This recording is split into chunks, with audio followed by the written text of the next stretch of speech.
to redefine what success means.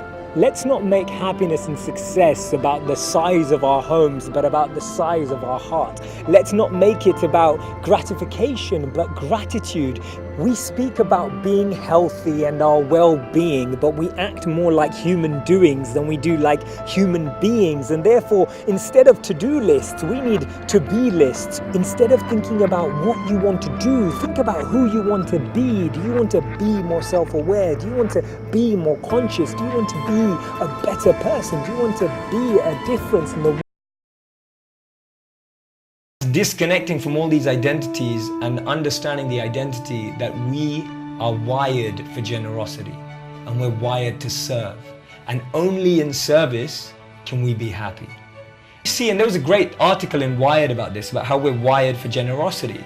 Our brain is happier in service. This whole world is almost a school, an education system to make us realize that one truth. And we see that when we're serving, when we're doing that, we feel genuine happiness. But when we're trying to gain and greed and power and strength, we even feel empty as it slips through our fingers. And it's funny that our experience of happiness is so similar to this. We run around trying to find it in absolutely every place, but actually when we come back home, we find out that it's within. When I was in my teens, I heard a fascinating quote from Jim Carrey, and he said, everyone should become rich and famous and do everything they dreamed of just to see that it's not the answer. And what did he mean by that? He meant that actually what we're searching for is not out there, but it's inside, and therefore happiness is actually an inside job. There's a beautiful verse in the Bhagavad Gita that says that detachment is not that you own nothing. Detachment is that nothing owns you. And I love it, because to me that summarizes detachment in a way that it's not usually explained. Usually people see detachment as being away from everything. Actually, the greatest detachment is being close to everything and not letting it consume and own you. And that's real power, that's real strength. How many people do we know that have had fame and then that fame has ruined them? So for me, that definition of detachment is possible to practice even in the real world, rather than saying, oh, I'm just gonna have a really simple life, I'm just gonna have nothing in life. Being able to overcome ego, being able to overcome envy, being able to overcome jealousy, being able to overcome the negative of competitive state. Like, you know, I had one of my teachers that has kept saying to me for years, he goes, if you want to move 3 steps forward, you have to go 3 steps deep. And so if I'm not going forward, I know it's because I haven't gone deep.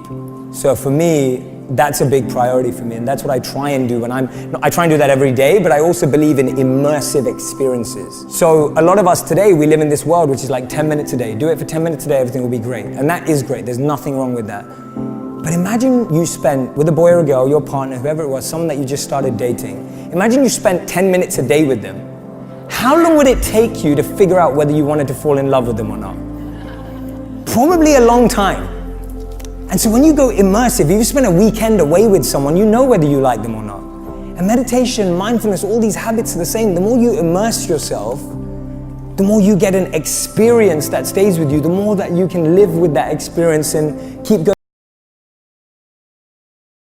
Mona Katan, she shared this quote with me in a podcast interview I did with her, and it kind of sums up my feelings around a lot of stuff. So I'm sure many people who are watching or listening right now have been in moments of their life where they're just hitting a wall again and again and again. So you're starting a new business, you're writing a book, you're trying to launch a video channel, you're trying to get your business going, you're trying to start a new relationship, you're trying to look for love, like whatever it is, any of those things, any of those moments that are considered in your life like huge right now, and then things keep getting pushed back, things keep getting delayed.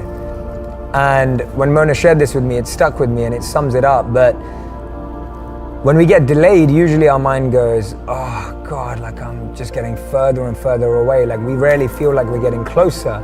When there's a delay, we usually feel like we're getting further, right? You never feel like you're getting closer when something gets delayed, when something doesn't work out.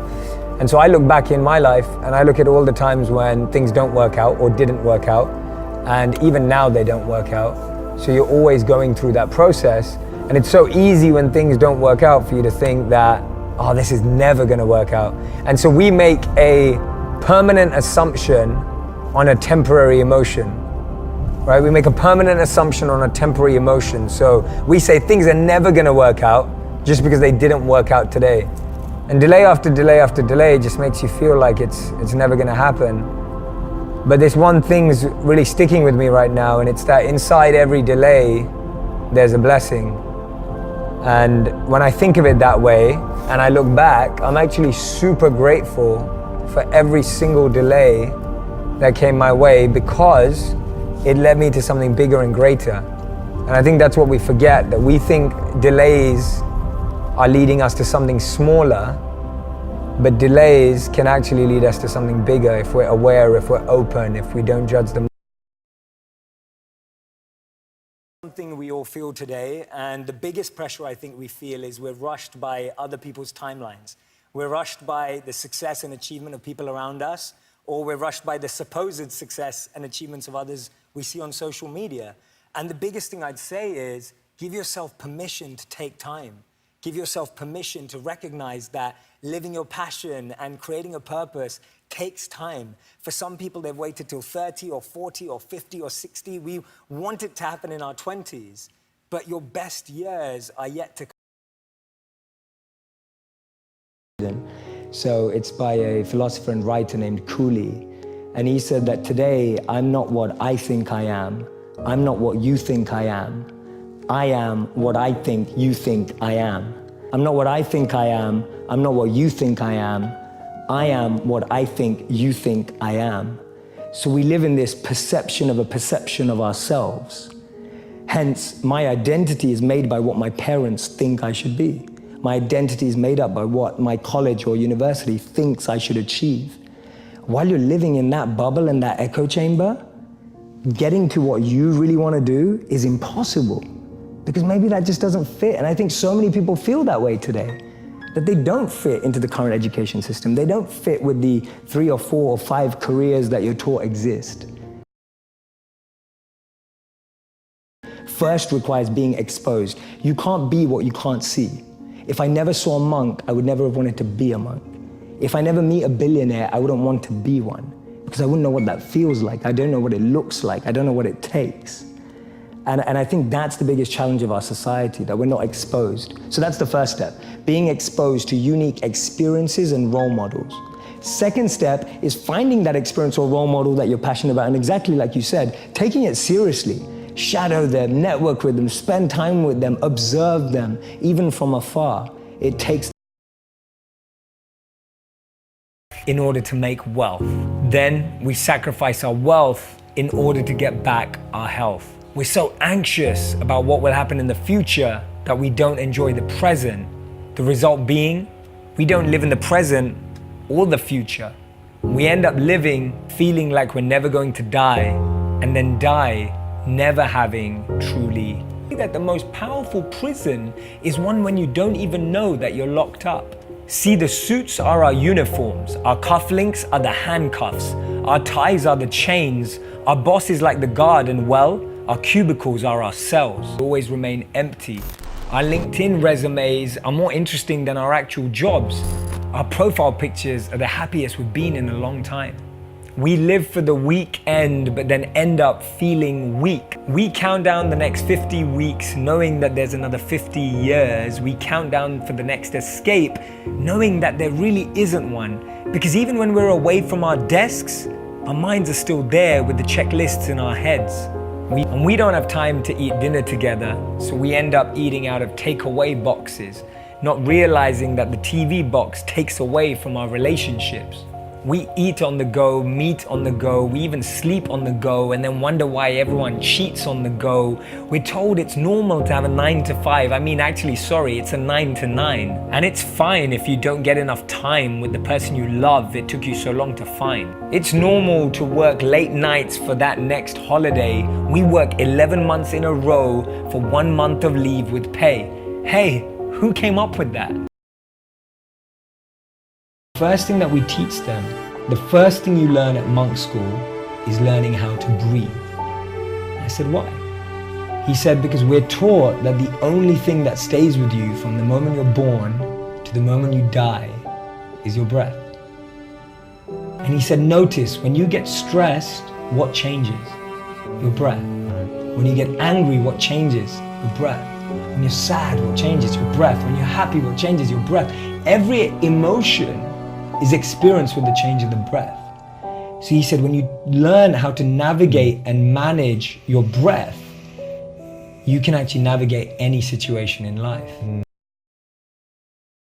The point is, we've all been able to go through stress, pain, and pressure and come out totally fine and actually more excited and enthused about what we're doing when what we're doing is what we love. And that's why Kelly McGonigal in her book, The Upside of Stress, says that when you're doing something that you love, something that's meaningful, something that's purposeful, you're able to go and experience greater heights of stress than you ever have or thought possible.